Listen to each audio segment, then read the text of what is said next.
I now it's weird because we have to press record and get into the streaming mode. But yeah, you guys are gonna watch this tomorrow. I'm here with Robin, and yeah, thank you very much for doing this. I don't know if is this your first interview in your trance career, or you have done something before? Not in this form, no. Have you done like a written one, or more like a little bit of a questioning, or more like a little bit of a self-introduction, who I am, and like what I'm doing or where I'm from. In Brazil, they give a lot of importance for that, to be near the people, so some of them ask you to make like a little video to introduce yourself. So you have done those like promo videos? Yes, a few of them. I mean, I felt a little awkward doing it because I don't have so much experience with it, but I guess I get used to it like pretty nice. soon. So yeah, thank you very much for this. I mean, I know that at least you're not a person that is so often like showing your face in social media and this kind of thing. So yeah, thank you very much. Thank you also for having me here. For opening up and submitting yourself to this. Yeah, I mean, I'm a little bit shy with, like, maybe I don't seem like this when I'm on stage because I'm in my element, but if I'm like on like kind of gunpoint asking questions or like answering questions and having a conversation, it's not easy for anybody, I would think. Like, you need some training, I guess. Some people are more talented naturally. Yes, it's true. It depends the personality type, no? Some more introverted people and more extroverted. Yes. But okay, so the whole point of this is that I want to try to get more into your mind to understand how you got to make the music that most of the people know you for. I mean, me, of course, I remember you, that you were friends with, we had friends in common here in Berlin, you know, like also David was one of our friends in common. Yes. But suddenly you rose up very quickly with the music. So I wonder, I want to try to understand your background. So maybe one of the first questions I can like start with would be, how was your evolution with music? You know, do you remember? I mean, we don't need to go to the first tracks, but if they are important, you can, you know. Well, it first started off with me. I'm from a family that is, we have 8 people in our family. Like, my parents are both classical educated musicians. Oh, wow. And I have 5 brothers and sisters, and I'm more or less in the middle, and everybody is like has his connection to the music, but 4 of those 6 children have got it to a point where it's professional and where me including, but I am more of the alternative part, because my brothers and sisters, they are more I mean, my little brother, he's an opera singer. He sings in opera. What register? I don't know exactly what he has. Maybe a tenor. Like a lower one. He's very, very tall, you know, wow. And he has a very deep, and he's proper trained now in singing. Okay, wow, that's cool, man. And yeah, exactly. He's smashing it. He's studying in Rostock now. My brother is living like just. We can literally nearly see his flat from here. He's a saxophonist. And he's also smashing it in Berlin. He's called Otto Hürte. Oh, wow. He has a different back name to me because my parents they chose to keep their like your mother kept her maiden name. Exactly. And my father kept his German name. Back then, when they raised us, it was still possible in Germany to do that. Nowadays it's a little bit more complicated to keep two family names. I didn't know. But I don't know if they changed it back also.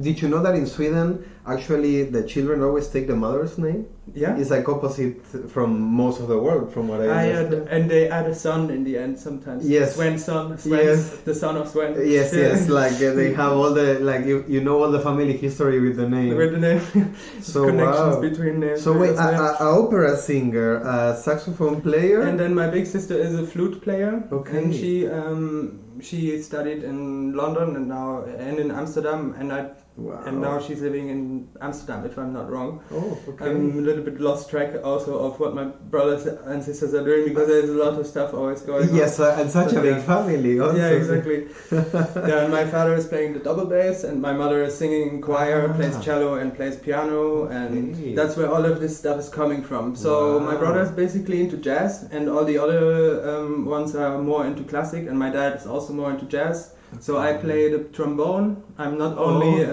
like a electronic musician. I also play like I played many instruments in my So you life. know how to read music, you know how to write it. Limitedly. I mean, not like Hans Zimmer or not like not like Mozart without corrections or something like this. Exactly, but like a basic or a more basic expanded like sense for the theory. I would never say I got anything there because this field is so huge, and wherever you come from, like my brother is a saxophonist, and with 14 or something he read like the jazz harmonielehre from Psycore, like a fucking children's book, you know, and went up and down on his saxophone, and I was like, whoa, this is so impressive. And I also had my own access to music, but I had problems with notes. So later when I started to make electronic music, I got the notary system of the piano roll inside of the like doors that we use has made me understand more in a visual and also maybe in a more geometrical or more like frequency connected and tool connected realm. And on the trombone, it was always nice for me to play and to improvise. And I also got impressive results out of it. How serious did you get with the trombone? Like, I mean, did you play in concerts? Yeah, I mean, in a few. And I also played with my brother, and I tried, but it just was a difficult time of my life, and I just stopped it. But I can play good trombone till today, and I have a good like. That's a hard instrument to play. You need like a lot of air to get it. Have a presence and a precision also, because it's like a gliding, floating, like a glissando thing. Yeah, there's no frets in any way. Like nothing stops it. It's no it's no defined fixed. Like a theremin. Yeah, exactly. Like a theremin, exactly, like a theremin, but in form of a using your hand. Copper instrument, exactly. Pretty interesting instrument. Also, we can record sometime. Wow, that's you can amazing. Use it for a chill track more. That's some serious musicianship, you know. Exactly. Not a lot of people. Have that background. Yeah, exactly. That's also the reason why I connect with audio syntax so much with David, because he plays cello and he has all this background of and his parents, family also. And so we connected on that realm pretty early, and like when we met like 10 years ago, and like we started to listen to more music. And then we went to some parties and listened to things like this. Before we jump there, but you grew up in this family and you had all this influence. But when you started, let's say, to choose what music you listened to, or what was the first scene or music you get into? Yeah, when I was all my life in Berlin, and I was in a crazy family. You know, everybody hyperactive, musicians, parents as well, heavy family. Crazy, you know, like. Crazy family, crazy situation, and also crazy life for little Robin, you know, like making his stuff in school, and like I broke up with school and lots of stuff. I was like smoking weed in school, got lots of problems, and then I was like, fuck all this shit, I don't actually need this, I want to educate myself in something completely else that's more like my own interest. So I just went out in the world with 14, 15 and started taking serious psychedelic drugs on big festivals in Germany and making my experience as a young person trying to find out what's out there, you know. And then I got into techno house at first, and then I started to go to progressive parties. The first time in contact with like music of that kind was actually in Soundviecher party. Yes, sure. When Nina was playing Electro Engel, exactly. Okay. Like this was in Celle, and later it became a school, and we're gonna get there later. But I also went in that building into the sound design school to make my sound design diploma there. You grew up here in Berlin. Yes. Okay. So everything was happening here in Berlin. Everything. Like I went around. I lived also some time in Belgium. I had some crazy trips also over the summer, and was hitchhiking over some years when I was younger. Everything between 14 and 22 or something. But you're a real Berliner. Yeah, like complete Berliner, but my mom's from England. So my mom's from Liverpool, so I'm half British, half from Berlin. Yeah. I see. So where the Beatles are at home. Yeah. No, very interesting. I mean, for example, even though I know a lot of people, obviously we are here in Berlin, and I live here in Germany, but there's not a lot of Berliners living in Berlin. No? Yeah, a lot of the people we know come from some other smaller town. It's been more rare, but now and then even me, I meet people that are like, what, you're from Berlin, real Berliner? Yeah, let's drink a beer. Yeah, cool. Oh, wow. So basically you didn't really have a long time until you meet electronic music. You were quite young. Yeah, exactly, because here, I mean, you know, like I was living a little in the outskirts called Lichtenrade. It's like half an hour away with the train from here. Yeah. Yeah. Tempelhof, more south.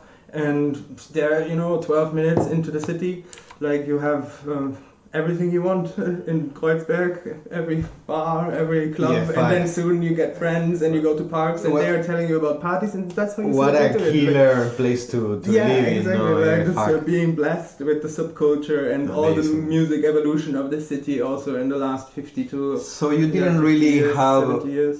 a moment of no electronic music, like you directly jump into it. Yeah, kind of. I mean, No hip hop or rock. I mean, I or- listened to loads of different kinds of music before I started listening to trance. Like I was really open. I had also my little hippie phase where I okay. listened to loads of this like 70s hippies, Janis Joplin, and all this kind of things. Nice. That's where also inspirations in my tracks come from, because these vibes remind of a certain atmosphere or Yes, vibration it- that's very It's so identifiable. exactly, you know, and also gives me a certain sense of calmingness and happiness also Yes, that yes. I can't compare with something else. So I like Very- to involve this into my work sometimes. It's like the also. archetypical psychedelic feeling. Yes, no? it's kind of Yeah, totally. happy, colorful world for some time at least. Yes, they really did believe in the peace and love for real. No, one of the most serious attempts to do Yes. it.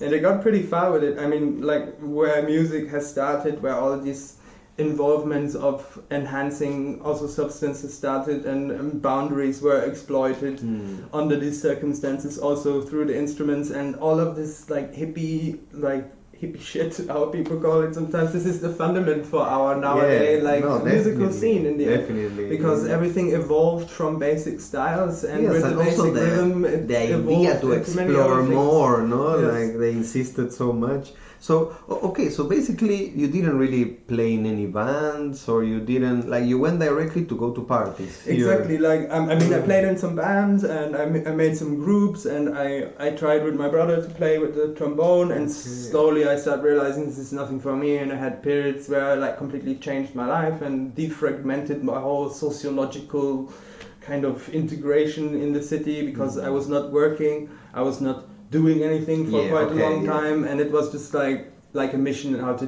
redefine yourself. But I got it, and I made crazy trips to Mexico and South America, and I came back and I was like, I'm gonna rock it now. I went to the Arbeitsagentur and asked them to have a Gutschein, like a coupon to make a school here. And they were basically saying that it's not really possible because many people have tried this before here, and many people are like unemployed still, although they are highly educated. But I kind of convinced them, and they said if my parents pay my living expenses, then they would pay the school. So I got into the school, and they paid the school, and I don't need to pay it back. And I was 1.5 years in a school called Datenklang that doesn't exist anymore, and it's now where the Kili and where the Kili is, yes, the like club on top. up there. So just to understand like the storyline, like okay, you grew up here in Berlin, you started to go to parties, Yes. but you went directly to dark side parties? No, exactly. I went to house techno parties. Pretty soon I started realizing this sucks for me, at least. Like Okay. I mean, it's cool, but it's just not giving me the right So you never intensity or got something. into techno? Or... Not so much. Okay. Like it just kind of swished past me, and I was interested in it for some time. I'm still till this day interested in techno, but I like a lot dub techno, or more like challenging and dark atmospheric techno that maybe doesn't have so much to do with what gets played so much in clubs. So I mean, maybe Berghain in luckily moments here or you something. can get good one. Yeah, exactly. Here you are like pretty well served. But yeah, I like techno's passed a little bit, and I got into progressive trance, and I went to places like Antares really? and spiritual healing. Okay. And yeah. I mean, fuck, you had so many festivals. yeah, here, exactly. no? Like, and as a young boy, you gotta You wear can gold blast, pants, yeah, and you yeah. gotta like get high and have a great time with your friends. Yeah, fuck. Yeah, If I grew up here, I would have done it the same way. This is the mirror of either you were going to Fusion, or you were going to parties in Berlin, or you were hanging around with like punks, like whatever you chose to Yes, do, like there was so much. exactly. Yeah. And I mean, here there you were- still is now. Still is, but back then when I was small, when I was Yeah, 14, yeah, and the Tacheles, for example, was still open, and Wow, yeah. like all these like places that Yeah, are nowadays like the built squads, with new stuff. yeah. Like many people don't even know this when they Yeah. come here, and I'm just like in my little world doing my music, and I just don't realize sometimes that people are just here for 3 years, and I'm Yeah. here since 27 years. I'm, by the way, 27. And, Wow, like yeah. 1992. Wow. Yeah. So And, basically, you were born in the middle of the 90s. Yes. Yeah. Okay, so yeah, wow, cool time to be in Berlin. Basically, and yeah. also the start of the 2000s, the raves, Yeah. What about the like Love Parade or anything like that? You were Yeah, very I was young. 2 times on the Love Parade. I was very young there. Yeah, too young. No? Somebody took me there, like I think my uncle or I don't know. Okay. I can know, man. That was something else, I think. Yeah. But anyway, like I was one time on a really crazy parade. Also, it was not the Love Parade, but was lots of naked women also, and like in the middle of the street. And I was just like, that's Berlin, you know, like somewhere around Dorfplatz. And it's just like, you know, you need to get used to that. Like you have a complete different culture and different sub corners evolving on them their own here. What an amazing time Yeah. to grow up here. Also the wall, what it has done to the city, and how much you can still feel because today, even you the eastern grew and up the western parts. Like, already with the full free Berlin, Yeah. basically. Yeah, like okay. just into it, actually, exactly. Mm. My sister, my big sister, has been born just shortly Like after the war. 89, Yeah, 90. exactly. 89, 88, something. Okay. I don't know when exactly. I think it was 89, the 89, war, yes. and 91, like the end of Soviet Republic, like, you know, like the full end. Just before my brother was born, exactly, and my sister. Crazy. So yeah, they got born into this. We all, and like, I mean, we still felt it when we were young, but we didn't realize because we were so small, you know. Mm. But yeah, it was a total crazy place here.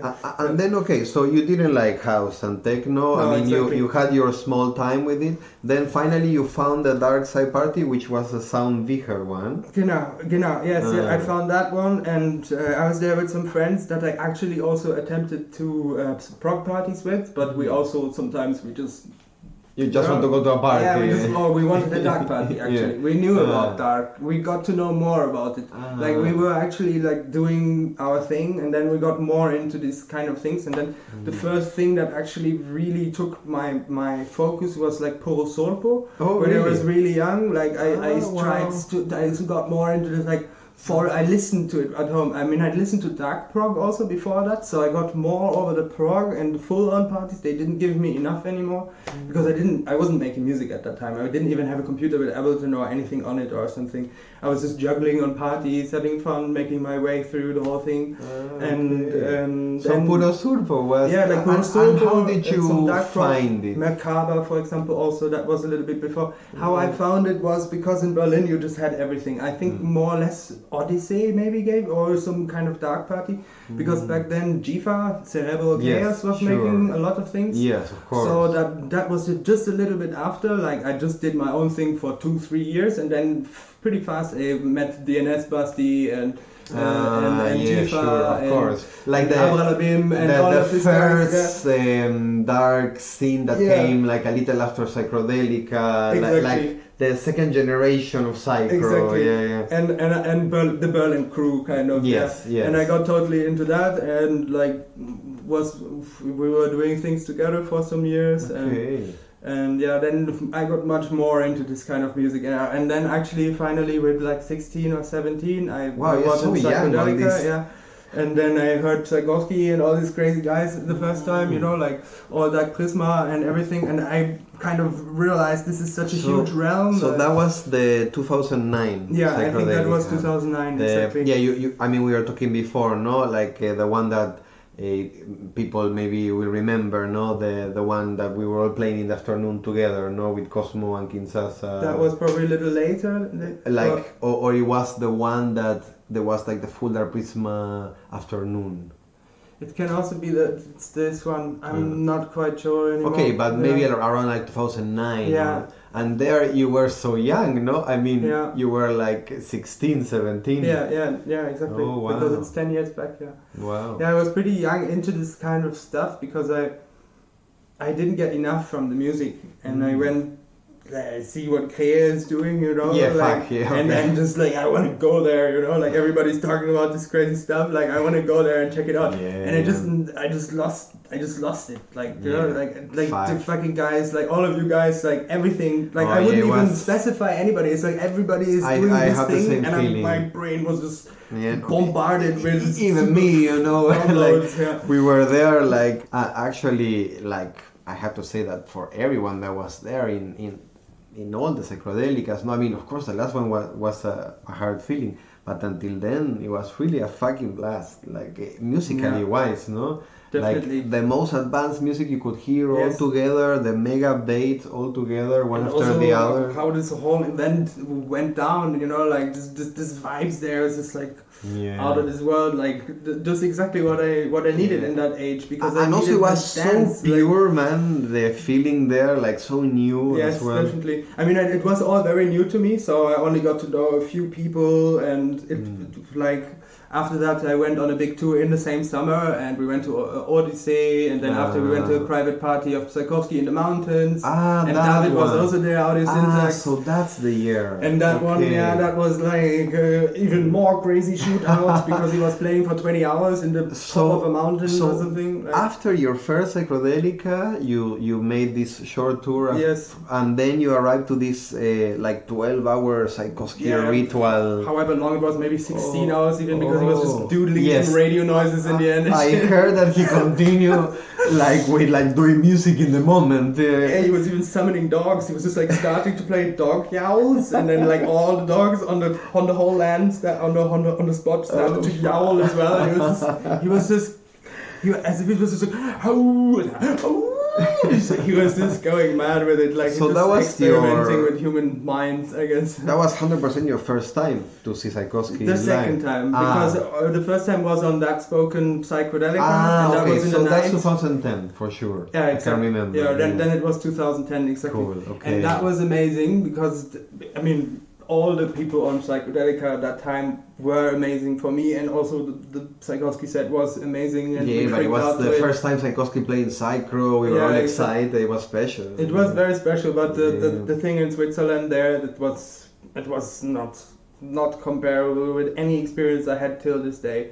Like for me, because maybe it was also a very special time of my life where things have shifted and changed.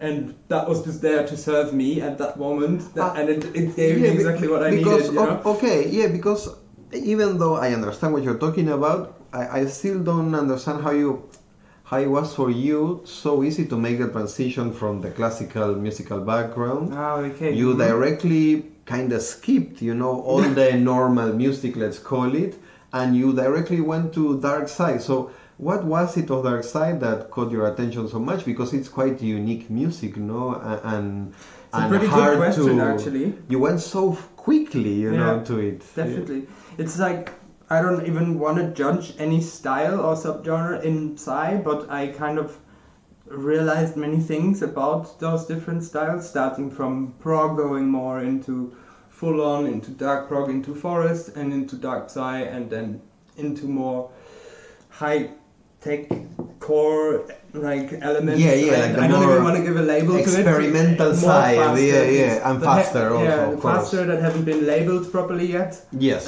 So I'm happy with not labeling it, because it gives me also freedoms to always exploit boundaries. So I like the word Psycore, and I like the word high tech, and I like all this description for this music. But for me, it's actually something else for all together.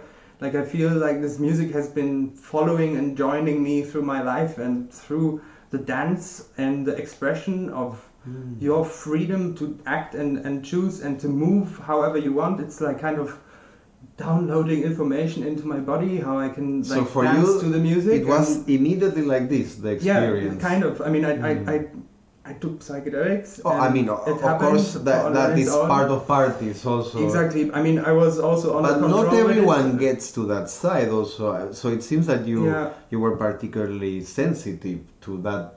Definitely. Information exchange that happens, I mean, I wouldn't even say that there was something deeper. I mean, maybe something deeper that caught my attention, but I would just say like the density of the information, how it can be expressed, was such a healthy challenge for my brain that it gave me like I'm a very hyperactive person, so every day I do my things, and if I don't get my balance out, or I don't go bike, or I don't go do something that really challenges my mind or my body, then I get really unbalanced in myself. And I feel like trance music under these circumstances gives me a lot of it's a pretty exchange. complicated Rubik cube, no? Exactly. Like a crazy puzzle that is infinite. That is connecting the mind and the body and the higher and the lowest and health speaks and so everything, directly to that mechanism also. Exactly, and how it activates yourself also. It's very interesting. I mean, like when I'm playing live and some people see me going crazy and they think, is this just a show? And it's like, I can't even control this shit. I just make the music because I really like it. Like I like all the things around in the Psy scene. I like to look at it, but I'm more like, I'm more focused in the music. Yeah, this is what happened. Yeah, Exactly. like the music captured you. Exactly, just captured my mind literally, and I could do so much more and different things, but I haven't really finished my call, kind of, and I don't know how long this call is going to be extended, because it's not only Psy music. I'm really into melodies and different instruments and the sounds and the tones and how you can make something feel full or feel like it's coming from the side, or how something can spin around your head, how sounds can make you feel really, like I really like Amon Turbine and Aphex Twin and like Venetian snares. This is like okay, so inspirations that I have from other kinds of styles also. All that because you clearly jumped like directly into electronic music. Yes, directly. I was just like, fuck the classic, quickly, this is interesting, but I'm really into this. Like, I really see like loads of different fractals. Like Venetian snares and Amon Turbine. It didn't came at first, but then over the years, I think with 20 or something, I discovered so much later it comes. Yeah, like a little bit. Like I started to get more into this. Like I listened to psychedelic, and I was like, oh fuck, I want to make dark side. Now I want to make dark side. And then I met Jifa and everybody from Cerebral Chaos, and I was playing some small gigs that I put together in Hasenheide, and they were like, yeah bro, go for it, like you're really good at it, and I was like, oh cool, so I tried myself over the years, and I got better and better, but so you were like a DJ first, or like... Always just live. I directly started with Ableton, and even if it sounded shit, I was like, fuck it, I don't care, I'm gonna get there where I want to get, I'm just gonna play. Yeah. And people listened to it and they were like, okay, it sounds like crap, but it's entertaining, so it's fine. So, well, I mean, that's how everyone starts. Yeah, exactly. I mean, but how long did it take from like that Tchaikovsky party in Switzerland to you starting to try to do the music? That was pretty much just close after I came back from this trip in Europe. So let's say 16. Okay. With 16, I started taking my first like PC laptop thing, and got myself an Ableton. And you didn't have experience working with computers? Nothing whatsoever, but I had some friends called Jacopo and Merlin that were also close friends to Merlin, Merlin, for example, from the house, sure. Yeah, exactly. That was my old friendship surrounding. Merlin actually, last year when we made this Prisma release from some label that is called Chica Chica, he played drums in one of the tracks. Oh, nice. So he's in the credits and everything. Ah, cool. Yeah, Merlin is amazing. He's like a good friend to me since I know myself in Berlin on my own. Like Merlin has been a close friend to me. These days we don't meet so much because he is very heavily into his studies. But they were already like making music with computers. Exactly, they were making music, they were making Psy music, and I was just like looking at them. They were showing me some stuff, and we were learning from each other and starting a little bit, and they were actually building also dark Psy music, but they lost the interest in it because lives change and interests and priorities change. Yes, and they were also quite into techno as well, and all other things. Also, like Amon Turbine was introduced by Merlin and Jacopo to me, and we listened to lots of Venetian snares and like all different kinds of music, and we directly got onto this like train of always the newest and craziest and of like sharing music. Exactly. I see. And from there I just like evolved I always had a big interest for music in lots of different styles. I'm very interested in classic music and everything I love, but like if it comes to the trombone, I play more jazz. I'm more into jazz. Do you still like listen to it? Yes. Like do you like at home now from all this journey that you had with music? What is that stays now at you at home? Like for example, what do you listen? I mean, I listen to sometimes Hans Zimmer soundtracks, for Okay, example. nice. Just to see, like, just for myself to analyze and see. I really like some like new approaches to how you can make sound like, you know, sure. like the combination between digital and analog and real sounds and like creating real atmospheres that are like bring you to another space. And that's what I really like about classic music and electronic music, because together it's like kind of exploiting boundaries that were never even explored before, you know. It's just a complete new realm of how you can, I mean, I personally don't have modular because I'm 27 and I just got a flat on my own with my girlfriend 1 year ago here, so let's keep things slow and easy. For sure, you know? it's not so cheap. Exactly, but like once I'm there, I want to have a proper setup. Well, luckily we have BCB rack for some time. Yeah, exactly. Play with it. But just like to get the feel, you know, to Of have the course. feel like that I'm on my trombone and I can play through my trombone into the modular, that I can like the exchange. expression. Yeah, exactly, and then you can live for example movies or videos, you can directly make original organic sound mixed with analog real equipment, and I think that is the future of any composing technology for music and games for the future. So if I get my hands into there, Psytrance is going to be my side thing for the next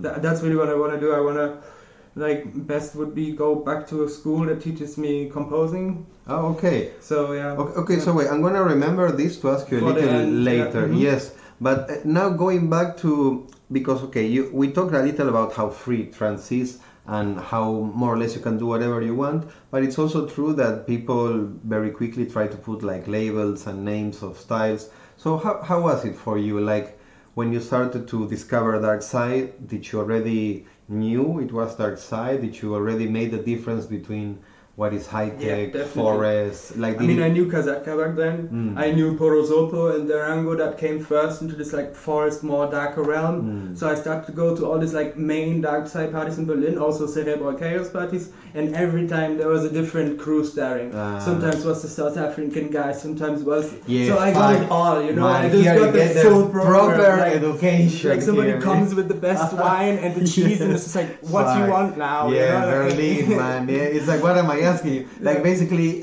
and you also have people that know so much and are so nerdy about the music. And they're so far in it already, and they have their own vision, and I just like took the best slices of everyone and made my own thing out of it, and I just never lost the love for it. But for example, like when you started, like finally, you wanted to make music and you started to make these first tracks. Yeah. Would you say that it was already trying to be what people would say Psycore? Like, was it already fast BPM? No, actually not. It didn't have really any form. I mean, it barely had really any.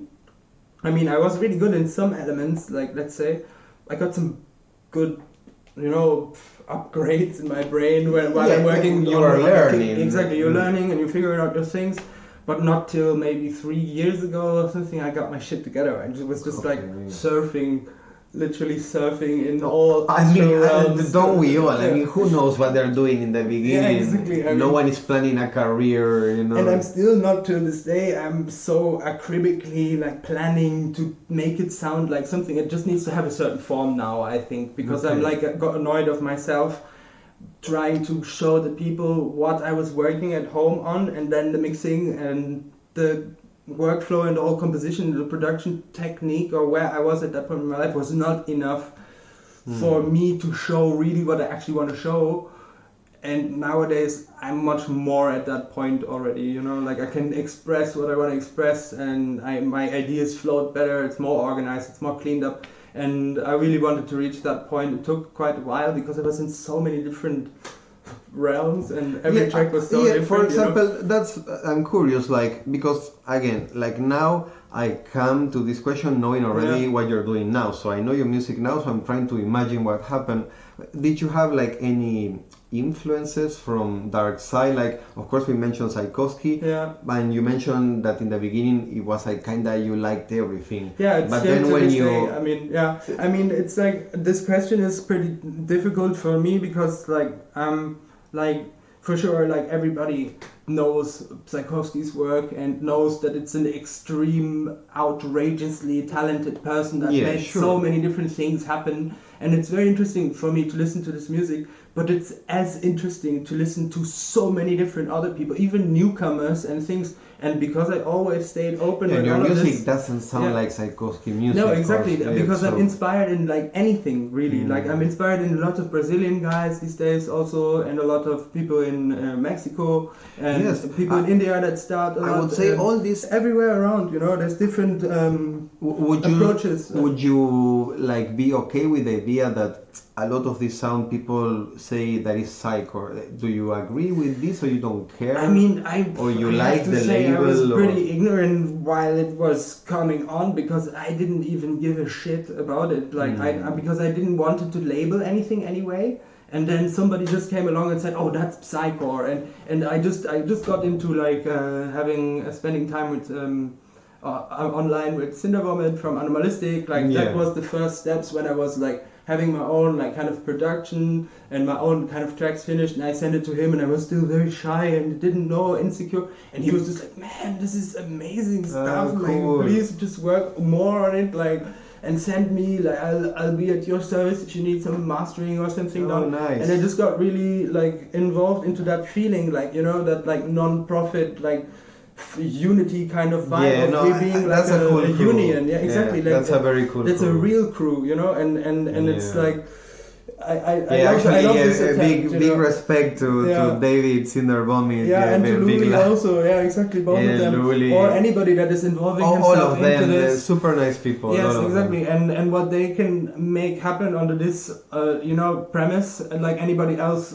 can also do that, and any other label does their own thing. You know, I don't see much difference between anybody. Anybody needs to live. Anybody needs to market themselves. No, but they do it in a fun way. You exactly. know? Some people have different priorities, and I'm completely fine with anything actually. So that was the first release that you had was with Animalistic. As Oroboro, basically. Yeah, exactly. Did you have any other names before, or it was? Yeah, before I was Papio Rafiki, some name I chose as a young boy, but it just inspired me to have some weird name from some Latin plants or something. But anyway. And then how did you get to Oroboro finally? I mean, this with the Oroboro was just a thing that I just said to myself, I want to have a name that's like recognizable and that maybe has also something from my own name inside, and at the same time maybe is something that you can read from the back and the front. That would be a special feature that it would have. I wasn't thinking about that when I was choosing the Oroboro, but it was just like, I'm really interested in alchemy and magic or anything that's possible in that realm. I mean, I'm always interested into all of these things, but I never really went too far to say this concept is the concept that is real to me. Like, I got busy with a lot of different things of looking at. It's the idea of infinity, no? It's like it's a pretty. It's like even if you don't believe in it, infinity exists, you know. Exactly. It doesn't care about what people think. Infinity. No, it just exists. It's there. It's just there. It's infinite. Exactly.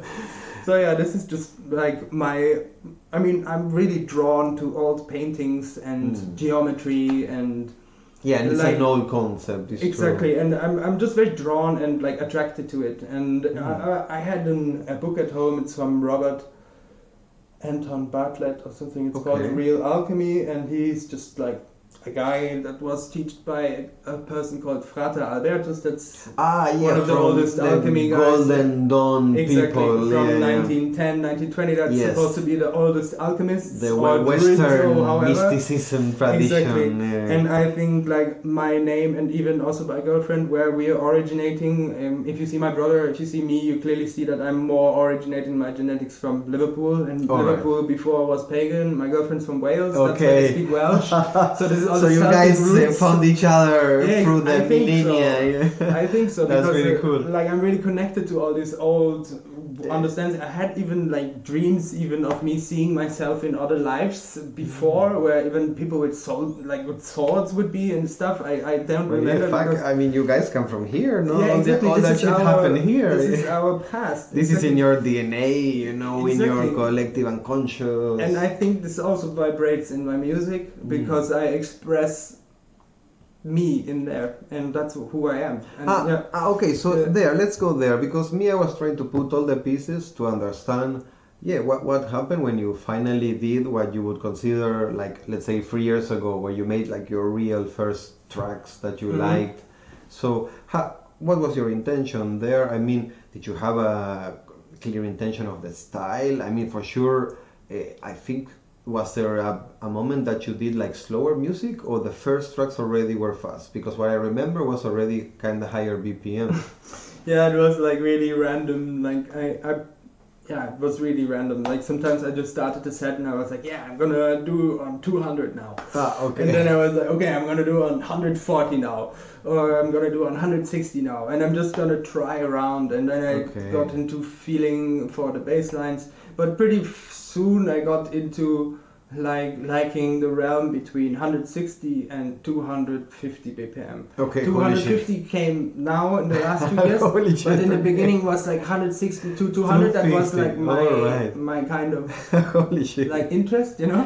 And now later, like in the last 2 years, I got really into trying to express music on such a high like BPM realm. Is so challenging for the brain and for to do it. Yeah, exactly. To do it. And I don't even get like an ego kick out of it or something. It's just like I'm really interested to explore realms. Like I'm really interested to say to myself, well, what if you could just do it? What if people say 150 BPM? Yeah, you can shape sounds in a very like fidelity kind of, because there's more space between the sounds. And then if you're on 250, you're going like, you know, so much you more can faster. do a 300 BPM track but still do 150 BPM parts. Yeah, I mean, that's for sure. You can always break the rhythm, but if you really work on that speed, like 250 BPM, and you really manage to get it still all in place, that it's not like overloading or overdriving. Oh my and God. It's like you're like playing with polarity, you know, like I mean, it's completely the opposite of what you would expect, you know, because you would expect, oh, so fast, so it's not possible, you know. But if it's then possible, and it's like kind of tingling your brain. No one tried it before also so much. Exactly. I mean, maybe some people a little bit here and there, but it's you need also a very difficult realm. I mean,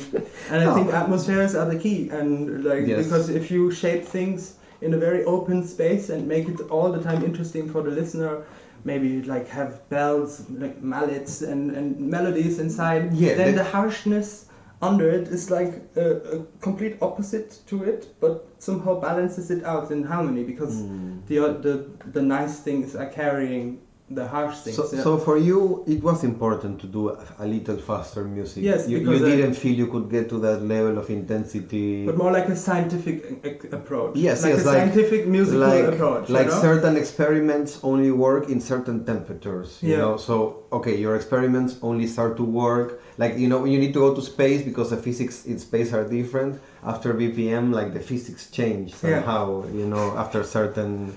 I mean, it's important, the condition of the experiment, you know, you need to set them. And so this, you would say, was conscious then, or it was simply exploring, or like there was a moment where you say, okay, no, now I'm going to finally keep this range of 160 to 250.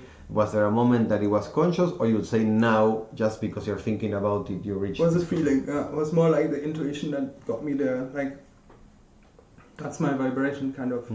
Like my daily vibration is so fast and impulsive because I'm just that kind of guy. So I just settled in that realm. I wouldn't say that I'm not interested in music on the 160 BPM, but I'm just not there in my life yet to explore that much. I mean, I have good tracks also on 150, 152 BPM. Oh, okay. And they are good. I'm working more on the style. Do you play them, or? Yeah, I'll play some later also. Cool. All right. Yes. Or however when the video is, if it's before yes, or after, wherever it happens in time. Yeah, that's a good point.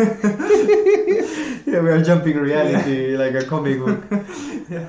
Okay, no, but that's for me interesting. Like, for example, that you say that, yeah, you require a certain BPM to be able to do, like, also because I guess like the kick and bass disappear at one point when it's so fast. And you can hear more the cinematographic, atmospheric aspects. Depends also how you mix. I realized that I use Serum for bass on higher BPM much nicer than I use VB1, for example, because I feel, and then it's also harder to make a proper nice bass. I mean, it's possible, but I feel like it's proper easy on Serum to get nice short shaped bass signals that are not like, you know, because it's really difficult to mix when it's so fast. I can imagine. I mean, 250 I never tried to work on. So 200, 210 one a few times, and I remember it was a headache for me how slow you move forward, you know, like you need to work on the whole track rather than a part. It was a crazy feeling. Yeah. But yeah, I don't do that to myself so often. Like alone, it's not my taste. Yeah. But when I work with someone that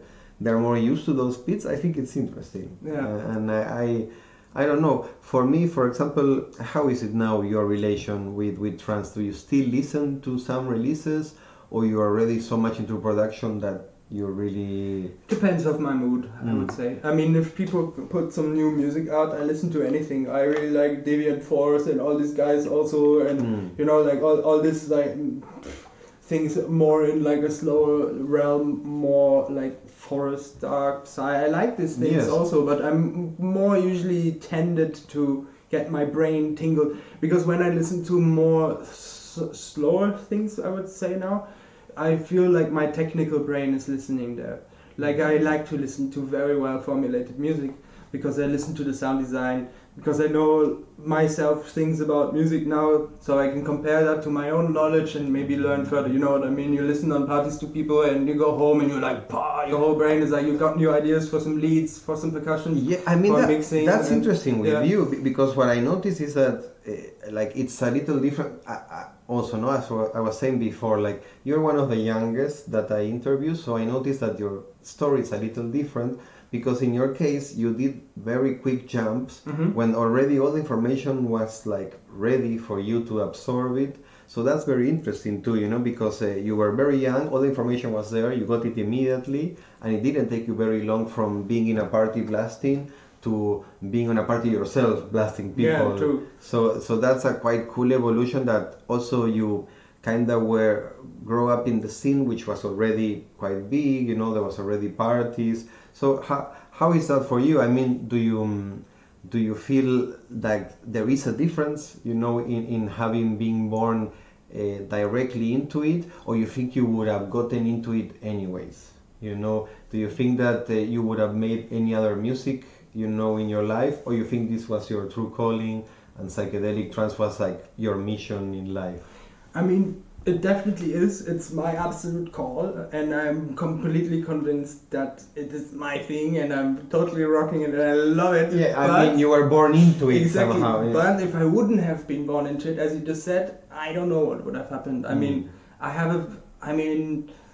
if you look how people evolve, you know, like a lot of things, like you get shaped from how your parents are living in a lot of cases, because in the first 10 to 15 years of your life you don't know how to define yourself. You need the help of others to define yourself. Yeah, you don't choose many of the things that happen. Yeah. And that's why I'm a trombonist and a musician, because I was born into this kind of family. Yeah, it's true. They put you that trombone before you could think. They put me on loads of, actually they didn't put me on anything. They just said, you want to make music? And I was like, yeah, I want to try this. So my father just took me, and my mother took me to, I did everything: trumpet, tuba, violin, like I tried piano, I played the drum set, I did loads of things, but it never really, you know... Yeah, it didn't click. Yeah, exactly. And then, for example, all the experience of doing music with a computer is something that you like and you prefer, or as you were saying, you would still prefer to go back to the musicality of the instruments? I would like to involve it, because it's a whole lot of a different thing to play an instrument and to be in a band,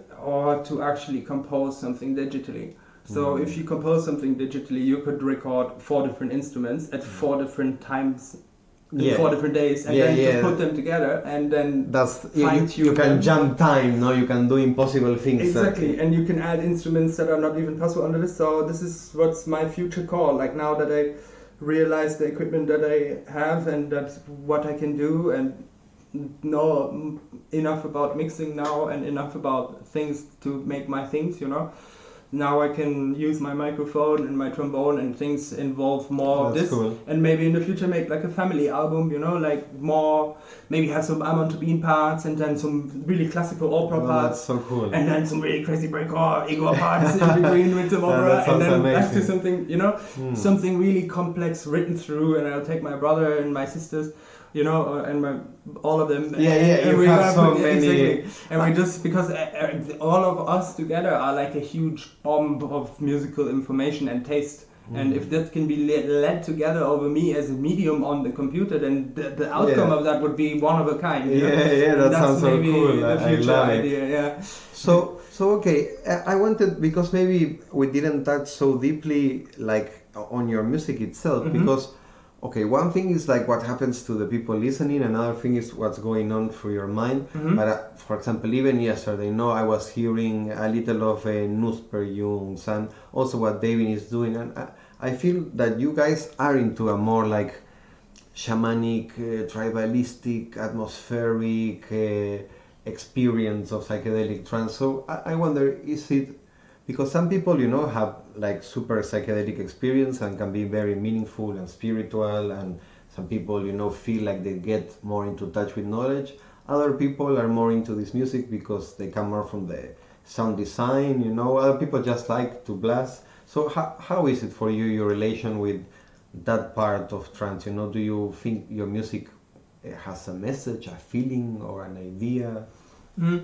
Well, I just tried to cover all these points that you just said, also with David or any of the partner projects, because everybody has his own little Yes, let's go with you first, of course. Yeah, I mean, for me, it's like there's an important part for me, like what I want, and there's an important part for what the people want and what is good for the people, because I'm also at service for the people, not only for myself. Okay. Because I see music more like a own being, literally, that is just moving in its own way, in its own astral realm, making its own kind of decisions, and I'm connected to that being in a sense, and it gives me information, and I am like standing for that kind of being, you know what I mean?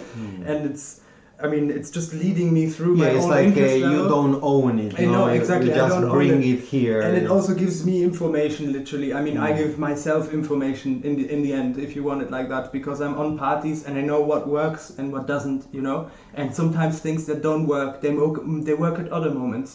So you need to find out what vibration fits to what resonance, what frequency fits to what angle. So that for you, it's important. Then let's say the responsibility of the artist as Definitely. The shaman that is handling the energy. Exactly. You're leading or distributing it, because every interest level needs to be regarded, because everybody is there for his own reason, and who am I to judge for what reason they are there or what they're going through in their lives right now. Okay, so you don't see it as a religious dogmatic way. You see it more like a open source. Yeah, it's like an open source exchange of unlimited amount of infinite energy vibrations and different forms of them. Like you shape a fractal and you shape it again, and every time it comes out a little bit different. Yes, everyone has their version of exactly. it. Exactly. And everybody perceives things in a different way. And me is just a difficult thing then if one track is so different to the other and you don't find a line between those things, then first you need to find the line between those things before you can make it approachable for people. And then if I wouldn't have had the chance to study the reactions of people to the music in the last 10 years, I wouldn't be where I am now. Okay. Because so you I consider always that is reflect important on that, how I can bring people together. And I really made it in moments to bring people, a lot of people, where there was no attraction to the floor, that it just spangled away, and I just brought it all together in a moment. That's where I just let my heart go open and just just open up to them with all the things I have been experiencing at home. And because I give a certain level of respect to the people, they feel respected and they come and they're going to listen to it, even if it's not completely maybe directly is what they're used to. No, but the unconscious part of everyone gets the feeling. Exactly. Yeah. But more open to it. And and let's say your selfish part, like on the music you do, what are you trying to do with the music? What is the boundaries you're pushing, or what is the effect you are trying to do to yourself? When you do it? Yeah, it's really interesting. Actually, I really am drawn to atmospheres and like classical or hip music or any kind of background music or attempts to do that kind of thing. So I like loads of different attempts of music, and I would like to put them inside. They're like a whole macrocosm, of all different subgenres, and the music can have something of that. Sometimes some jazz, sometimes some classics. Trance is wonderful for that. Exactly, no? You can really mix whatever, anything inside to the basic beat. Exactly, you can fix everything in there. And I'm really interested in making really full and rich environments that are still very triggering you in your movement while you're dancing or while you're downloading the information and the visuals on the party, or having a good time and being really impressed by sound, like what it can do to you. I'm just very interested in that, like to explore complete controversial opposites. Like one track can sound like the hell itself, that is so dissonant and brings you literally to want to scream inside of yourself, and the next moment it just dissolves and it's nice because it's major and it brings you to high overtone, like microtonal areas where everything is like it has a fantastic level of transmutation music. Exactly. And this is what I'm so interested in, and purely that basically never let me away of that. Like literally, like I sit in front of the computer or I sit in front of the Xbox and I play for a day, and then I'm like, this sucks. I sit back on the computer and I'm like, yeah man, this is killer. This is infinite. I mean, maybe not every time that you sit in the computer you can make magic happen. No, exactly. I mean, I'm already noticing that I'm more now at the more pace of my life, so I don't have this drag every day to the computer. Yeah, I mean, but I'm also much faster than I was 5 years ago and much cleaner, so I don't need to work that much and still get even more out of it because I constantly just evolve my production and my techniques and how I can put things together in Ableton, how I can, how I work with Ableton. But also you still work with Ableton. Yeah, but I can work with Cubase pretty easy also. I work with Audio Kidnapping and Kazatka, for example, on Cubase, and they showed me a lot of things. I had it in school also, so with anybody I can work on Cubase, it's fine, but... And did you actually finish that school? I forgot to ask. Yes, I finished it. I've got my diploma. So you're like an audio engineer, or I'm a sound designer. Sound designer. Okay. I mean, nice. Yeah, exactly. We had audio engineering. We had everything there. We don't have many people that finish careers in trance, to be honest. I mean, it's not like you're going to a university and being a tone master, but it's something. It's something. Like you need to get up every day. Many of us didn't go, to anything. Commitment, discipline. And okay, now going a little back to like the concrete history, would you need? Just gonna take a sip. Yes, like me, I'm curious. So you started Oroboro, you had the relation with Anomalistic, you started your first releases, and now more or less what happened after? Like, what are your other like label friends, or what is the other releases you have done? I can speak about it. I don't know if I'm gonna list everything up because maybe it's a lot, but tell me a little more or less of what happened. I mean, I started releasing on Anomalistic and just did that more. Then came the Oroboro album with Varaslo from Hungary that we released on Anomalistic also. Yes. And then Voodoo Records made the cover for it, Otrun. And then we went further. Marzi and me, we played a little bit, and then we kind of lost it and we didn't make a new album, but we're gonna do one maybe next year when we have both more time and space also again. And how did you guys meet? Marzi actually invited me to a party in Hungary because he discovered my music and he was just like, dude, this is fucking killer, and he just like promoted me so much, so we got really like brothers. And I can see the connection between the music for sure. I mean, I don't know why we were connected from the start so much, but Marzi is just like my bro, That's cool. So many years. That's cool. I mean, the first time I heard him was a few years back, and I mean, I was just like, holy fucking shit, you know? Yeah, he's crazy. What is happening right now, you he's know? mad. And when I met him the first time, he was like known by everybody in Budapest already by the scene. And I also met Romeo Dark at the same time and got friends with him, and like it was really cool. Back after that, I started to look a little bit further into how I can really get better in my production and everything. Cindervomit was helping me a little bit, promoting me in Brazil, what made me play in Brazil, but I'll come to that in a minute. Yes, of course we will get to that for sure. Yeah, and then like now the last 2 releases of the last 2 months, I have made one Sonic Memory album. It's called for Vahuma Records in Spain. I mean, the Bror is from Sweden, but he's currently in Spain. But yeah, Vahuma Records is where I released it. And then the most recent one... Wachuma, no? Vahuma, yeah. Yeah, sorry. I don't know how to spell it. Vahuma, yeah. It sounds like this thing from Mario or something. Yes, no. I was, of course, as I know a little bit of German, I could figure out that was a very German pronunciation. Okay, I thought it's Wachuma. On Wachuma. And nice. Then like just recently, like a month ago, I released on Sacred Sounds for Asif like a really fast. Okay. You were mentioning last night with Asif. Exactly. Yeah. Okay. So yeah, that's how much how from 230 to 250. Holy but shit. you should listen because it's I very have to well listen. made. Yeah, I have to. Like, I have to. put so much energy in there, and I rechecked with Bruno for the mastering. Like Bruno made an amazing mastering. Bruno Biomechanic. Biolab masterings. Yeah. Cool. Biolab Studios. Yeah, Bruno. Biolab is his mastering. Exactly. I didn't know. All right, that's cool. Yeah, and he made an incredible work on the last 2 albums. Nice. He was mastering some things for me a few years ago already, but I was not anywhere at the point where I would be satisfied with my own product. Now I'm much more with my own like results. Much more. It takes some time also. Yes, exactly. And he's just refining it like crazy, and I'm like found my guy now for nice man. Releases, A big love also to Bruno. Yeah, hopefully Bruno he's best. watching.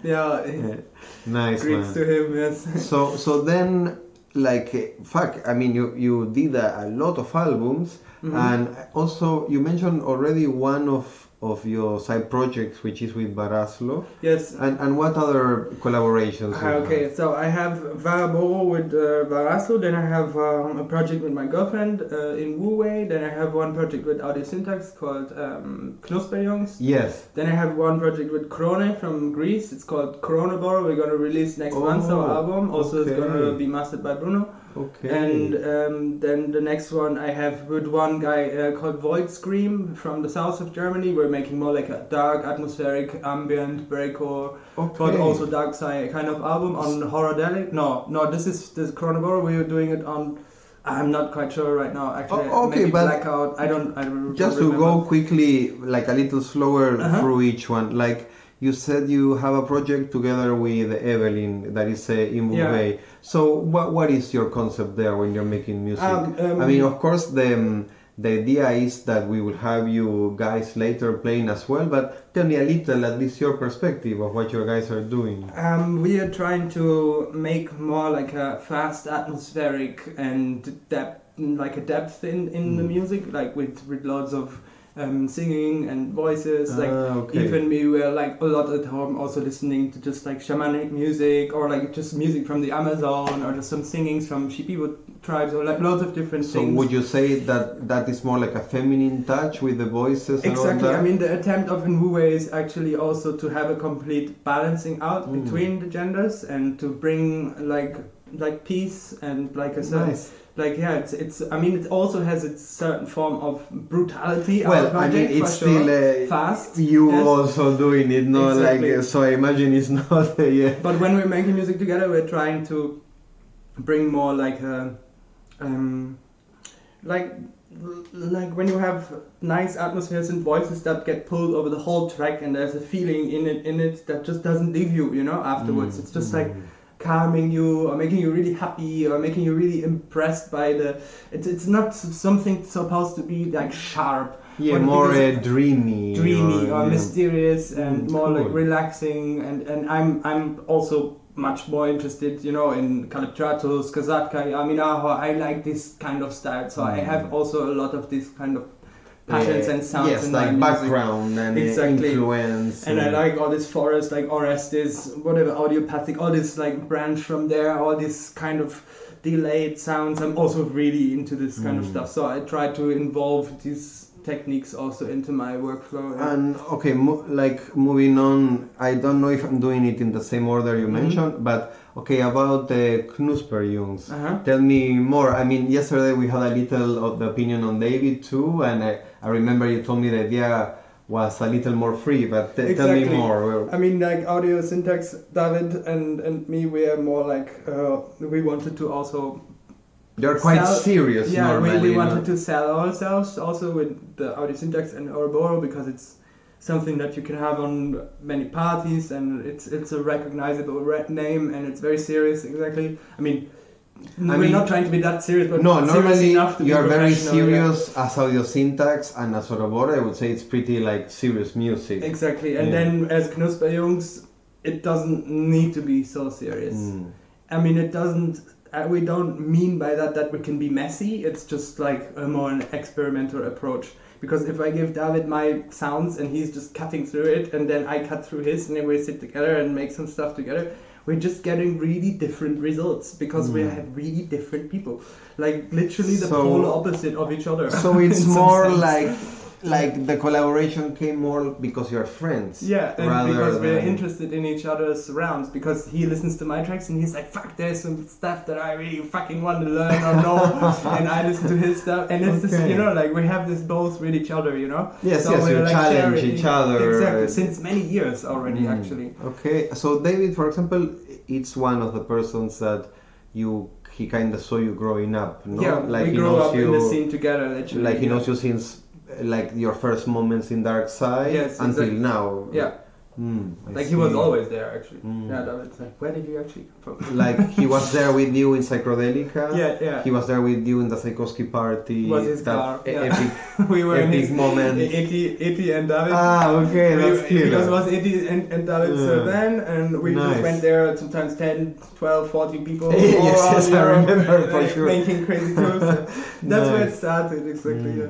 Okay, and I'm proud of it. So I remember that's pretty cool that you and David could capture some of all that madness, music, and insanity into music, and now you are one of the ones that are more involved in the scene, no? Because not everyone from that band is still going to parties or still so involved. Yeah, it also was a little hard for me, because people just fall away, people just make, like, you don't lose friends, but you realize you have to grow up because people have different priorities. Yeah, and this is fine for me, because I never lost the love for the music, and the more people were doing their own thing, the more I realized that I really have a natural love for this thing, because it just doesn't let me go. I'm just really interested. I can sit down and do music again, and I'm in a happy place, and I'm satisfied. Okay, here we can go to a very good point also that I think you experienced it, because not only it's nice to make music and you feel very good and that helps you to change life, I think you also had a very good blessing with Brazil, for example. Definitely, yes, and we can finally get there, that's how it was for you, Cinnamon, actually, he played there his 20 or 12, whatever, intense long set. Yeah, he did a 24-hour set, I think, once. Last year and the year before, he also did a very long set for Pachamama. Okay. And then, he told those guys about my project, and apparently so a lot of people in Brazil already know about my project since many years. So that was just like... it was easy thing to happen. It was this thing that's just inevitable, that's gonna happen, but I didn't know about it. And it's good because for you, from your perspective of the story, you didn't know anyone in Brazil yet. I had contact with people, but I didn't have You were not trying to go there. No, exactly. And then at one point it was like, we want you 10 hours, Pachamama. And directly. Nice. Karnataka, Okay. Necro Psycho, Eloids, all on one, and all about 10 hours. And it's like, Oh, that's a pretty really? honor. That was and the first booking? Yeah, that 10 was the hours. first booking in, I mean, I had directly 4 bookings actually in Brazil when I Okay, went but the first time. it started through this booking, let's say Exactly. that I mean, the tour. first one was Apo Crypon, was a smaller, more private party with Luli. It was 1 week before that, and it was like 500-600 people. Okay. But that Pachamama party was the first real big event. Yeah, they were the Brazil. ones to show interest to bring you. Exactly, and Sao Paulo is just a very big community of Oh yeah, people. fuck. I mean, Yeah, I never insanely played. huge. Yeah. Exactly, I never played in front of nearly 3,000 people that were all interested in my music and that were all staying till the end. Okay. Maybe a lot of them didn't like it, but they stayed, and No, that's, yeah, I that in value Brazil, that, you know. people never leave the dance No, floor. exactly. Yeah. They take the chairs and start making joints on the dance floor, and they're fine. They're in the sun. They get some shaggy match, and Then they stand up again. Yeah, exactly, they're fine, and that's what I love about Brazil. You can, I mean, I never had so much fun on parties like there because the weather and the people are really nice. I mean, Portuguese is a boundary right now, but I'm gonna try to solve this. I mean, fuck, Yeah. it's not easy. If you No. speak German and English, it's not the same as Portuguese. No, but I love it. I was with Ethan Alto Paraíso in the nice. Crystal Mountains, Oh, in nice. the in the middle of the country. Quartz, Exactly, like mountain, everywhere, yeah. cool fucking Nice. people, and yeah, I mean, Brazil is an awesome place. So basically, your first bigger party, let's say, to play was not in a festival in Europe, was in Brazil. Like the biggest floor that you have played yet. I mean, now of course you have played in bigger, but let's say that. Yeah, maybe. I mean, I can't really track it. Or Properly, but yeah. had you played before here in Psychedelica? For sure, you were still not I was producing. no, exactly. But after that, for example, had you played in the first editions of Master of Puppets already? Yeah, I mean, I didn't play in the first editions of Masters of Puppets, but I played on Masters of Puppets. Yes, yeah. yes, I of forgot course. about it. Yeah, and Masters is a brilliant festival. I No, really no, enjoyed there. but what, Brazil happened before? Master of Actually, Puppets? Masters of Puppets happened before that. Ah, yeah. okay, just to understand So more or less. I mean, I'm also lost in the timeline. Yeah, no, because me, I think don't I've know. played 2 or 3 times already on Yes, Masters. I yeah. know, but I wonder if, like, me, I'm very curious to see if you feel like you got more exposure as an artist here in Europe, or if it was Brazil that helped Actually, you. I think it was all together. All like, together. It was like a process suddenly. Like 2.5 years ago, suddenly everything, Windows started shelling, and people started writing to me and want me everywhere. And I Also, just, because like, Psycore, I mean, I know was that getting you more are popular, not yeah. happy to call it Psycore, but I would say that whatever. we can call it that way. It's just like- for me. I don't want to. No, label I it. know, Yeah, I yeah. know. It's not like an insult, Yeah. but like let's say that all this Psycore world before was like super in the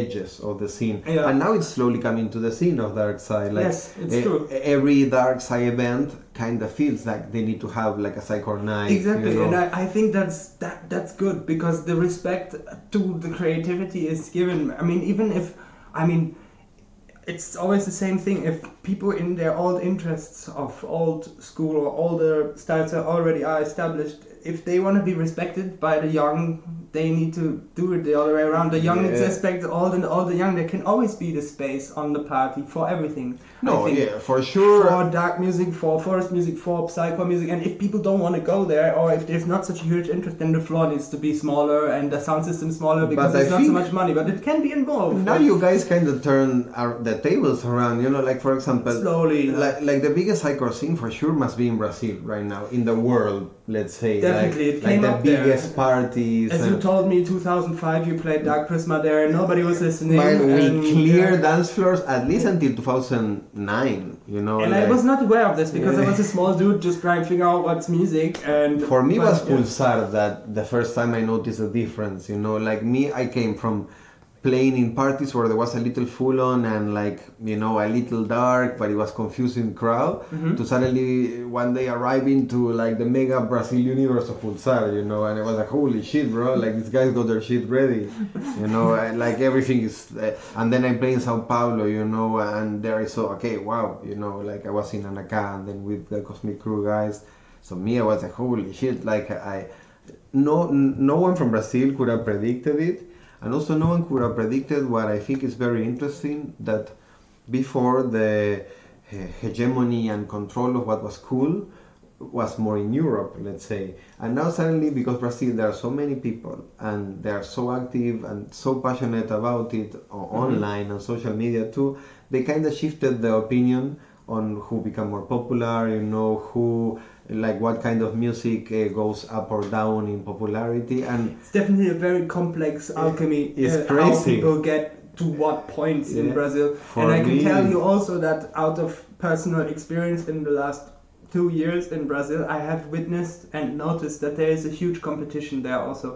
It is not easy at all for a Brazilian producer, how good you ever might be, to establish yourself on an international level of exclusivity because you are from Brazil. And that is also one of the reasons why my normal fee charge is usually discussed in Europe more than in Brazil. Because I have a more exclusive situation there, and also like in other parts of the world, you know what I mean? It's like where you're from and what competition level you were born in and where you already are established to be known in the network. You started with a lower price. In Europe, is most of the feeling I get. Unfortunately, it's like in Europe, only a few people could survive all the ups and downs, and they still do their parties and they're successful. Most of the parties in Europe lose a lot of money.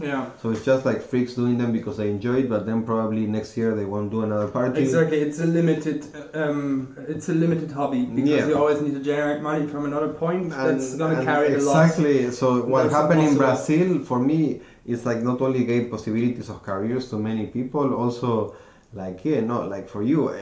Like you went to Brazil suddenly not for one gig, you went for a tour, you know, with killer parties, with like big crowds or smaller crowds. But I'm sure that it was not the case like it's in Europe, No, at all. Like not even comparable. I mean, there you just like you go there and you have 5 gigs in a row, and you go back and then you have already 3 inbox for new parties there because it's like it's just going. Things are just floating there. And here it's like nothing is going. Yeah, for me, it's just cold and depressive and like I mean it's okay.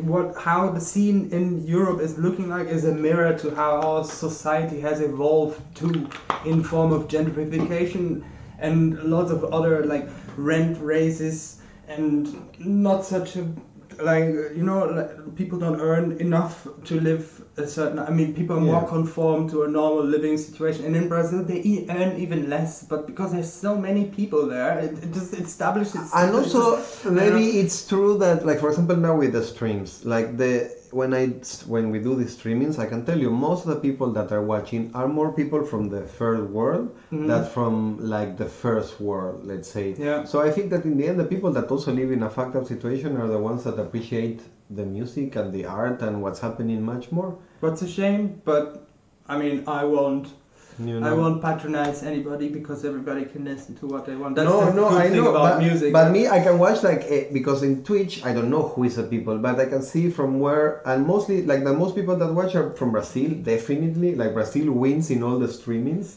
And then India is a lot of people, and Mexico also. So I would say that these countries are the ones that definitely, I don't know, maybe it is a little bit like in a hard situation, maybe you appreciate more art. Maybe that's also how I feel because me, I'm like South American. So I remember what it was for me like to come from there and suddenly to appreciate, like for example, the first time coming in Europe, seeing a festival, seeing proper sound system. Before it wasn't possible. But in Argentina or Brazil, but now yes, now you can have like the mega ultra mega alien update directly with killer sound system, with killer deco, with all the international artists directly there. Before, if I wanted to see Kinshasa, bro, I had to come to Europe. Now I can. If I live in Brazil, I would be tired already of seeing Kinshasa. Exactly. That's how you said also last time when we see each other. That's how interests and vibes shift on the planet. I mean, that's if you look at the evolution of trance music, then you see that it has shifted in different countries. I mean, it started in Goa. It started with electronic music, house music, and like all these things, and then people from actual Berlin, from actual Germany went to have old school fucking parties in Goa, and then from there it started all this trance vibe on small parties in Germany and probably France and all around, and from there trance established. Then it came to Europe, and it's established more in India, it's established all around the world. Yeah. And now it's like Brazil's time, because Brazil also gets more bigger and more connected to the world and the globalization. How do you imagine in one question would be like, how do you imagine the future of the music, and then also how do you imagine the future of the scene? Because, okay, for me, like, just to give you my ideas, like, I think with the music it's more easy to evolve and keep like changing. With culture and the scene, it's very slow change. So how do you see, like, or maybe you cannot make a prediction, but what would you like, that is the scene in the future? Yeah, it's a difficult question, because not every style or subgenre is gonna establish itself in a culture like this. Do you feel some styles will die out, I'm not sure, because in the last 20 years we have seen exponential rise of different splits of certain subgenres. Yeah, it's and true. It's been getting much more specific from each person what they're drawn to. And I think that's also because we're living in a great age of technological advance and of different possibilities. And because of the internet, so much information. All information is there. And it's just like the fractals can just like literally multiply in any infinite possible direction. And that's why I think we need to get prepared for other cultural concepts that involve, or like, accept, involve and integrate a bigger range of different things. And combinations that we didn't imagine. Yeah, exactly. Yeah, I see the trans scene maybe evolving more if all this pandemic situation that's right now is over. It will get a fresh restart like any other bar or cultural environment or anything that's like around a nightlife. It will be interesting to see who can survive it. Exactly. And who will not. And who is also like drawn to be motivated, to continue, to continue to... Because you will always find a way. Where there's a will, there's always a way, like you will always find a way. Like money is just money, like you can make money, like, or you can earn money, you can, but if people after this period are like fucking tired of the world and the lies and all this crap that's going on, then like they might not continue, and I'm gonna see a lot of good musician people just stop and have families and be normal and try to save the best of what's still there. Just keep saved. That's how it looks like, at least right now. And what about like the music? Where do you see the potential of evolution in trance? in what we do in dark side? I think it's gonna change a lot in the next 20-30 years. Do you think that we are going to cross the BPM range more? I don't know. Do you think it's just going to be variations of what we already have seen? I don't know if it's necessary or even possible, or like probably it's possible, but it's not even. I'm sure it is. Probably not important anymore, because for me never there was the question. It's like how. For me it was never the question how fast something is. It's just like for the, some people, I see people that I'm gonna go even faster and even more crazy. It's not my attempt, I'm not trying to be the most craziest fast guy or something. I'm just interested in different realms and different BPM connections, and I'd also like to show people that are maybe a little bit lost in trying to be so harsh and so fast that you can make fast music also sound nice and be good. And because your tracks, they are fast, but they are not like aggressive or violent. Not always, at least. But for sure there is some shock value to some part. I don't know how to say. Is that like something conscious that, like, when you're doing it, is it to shock yourself? Or is it more with the idea of the audience in your mind? For me, it's more the people. Like, it's not like, look what I can do. It doesn't matter who I am and what I can do. It's more like, look what I can do to us. Yes, exactly. Like, check this out. Yeah, like, whoa, look at that shit, dude. Like, whoa.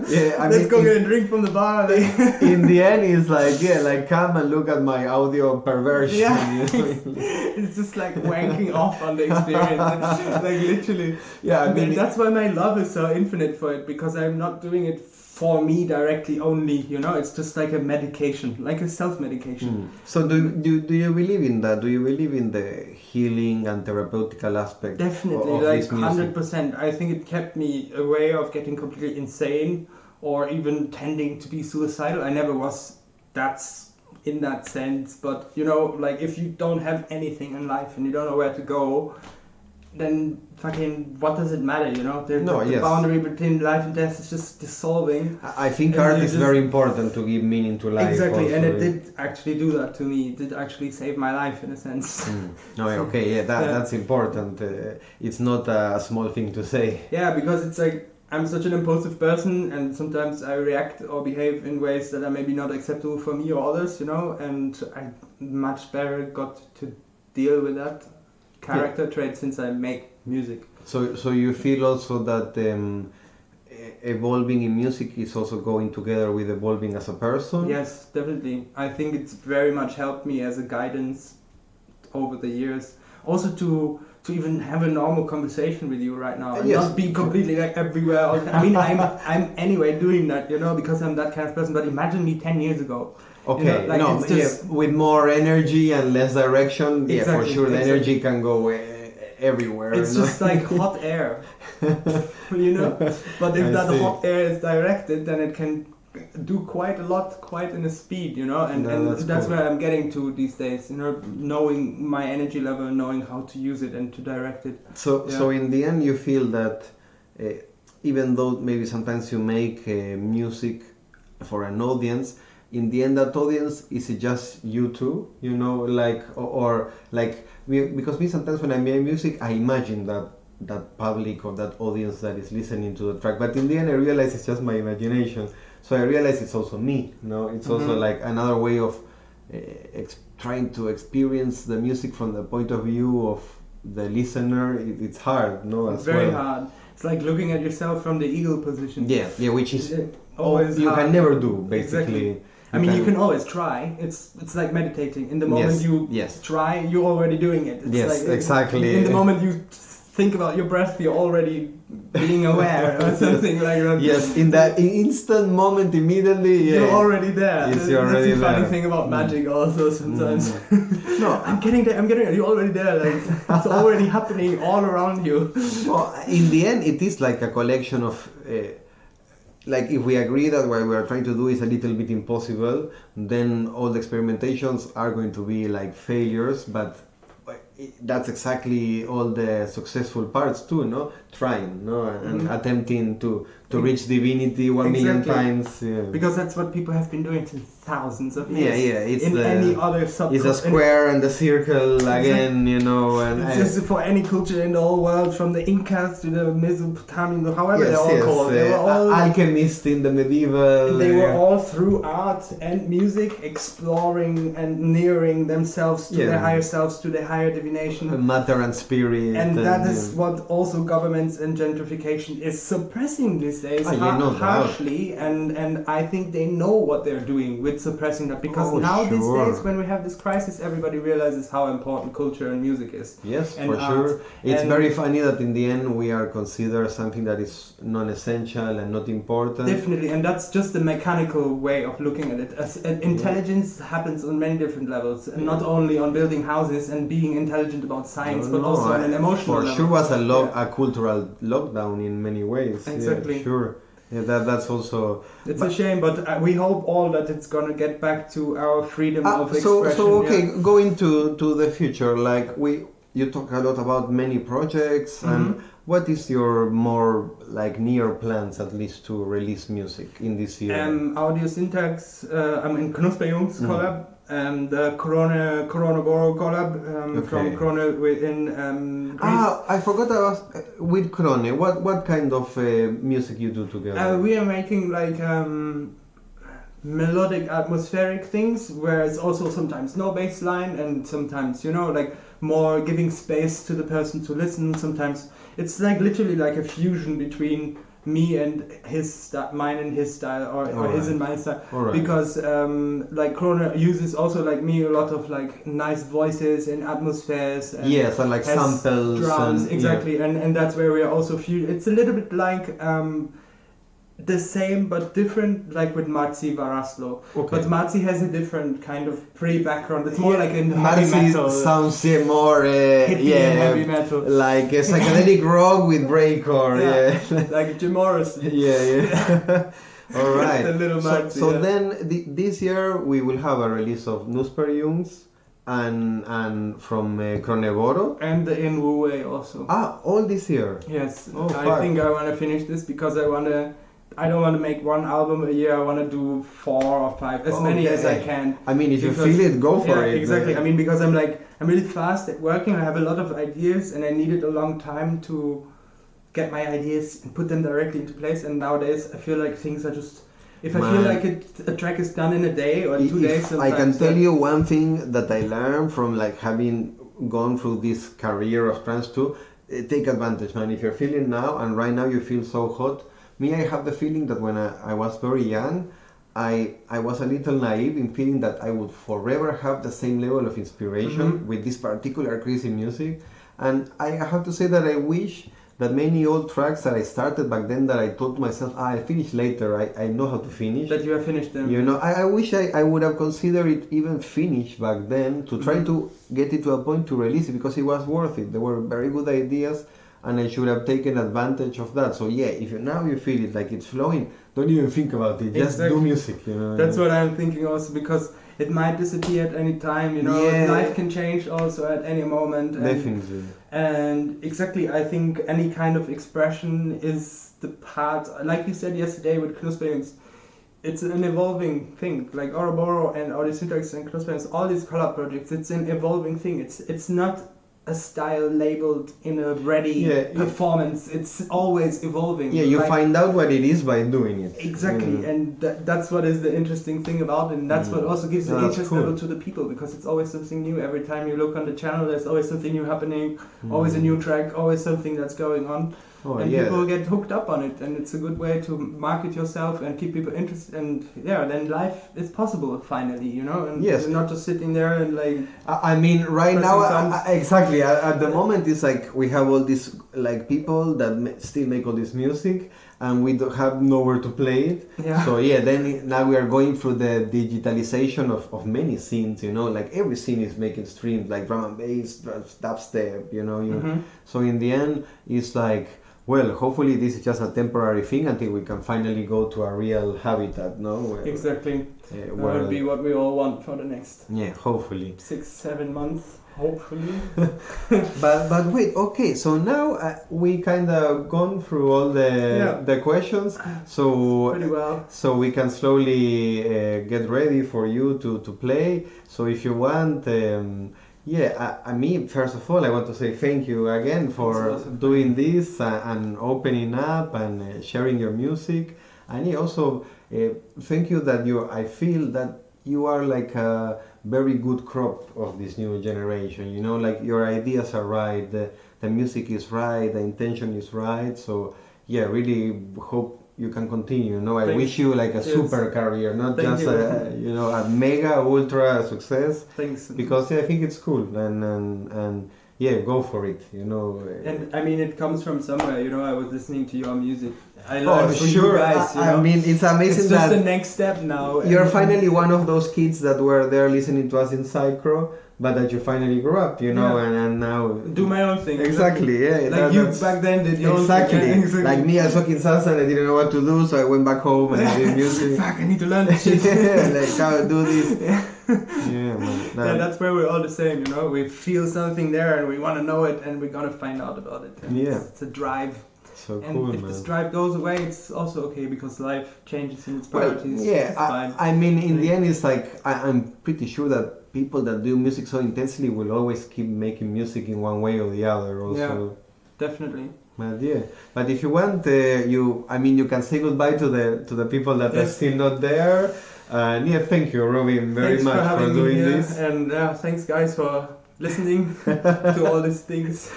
So, Maybe you have a better picture about me, my persona, representing the being Oroboro. all right, guys. So that was it. That was Robin Oroboro.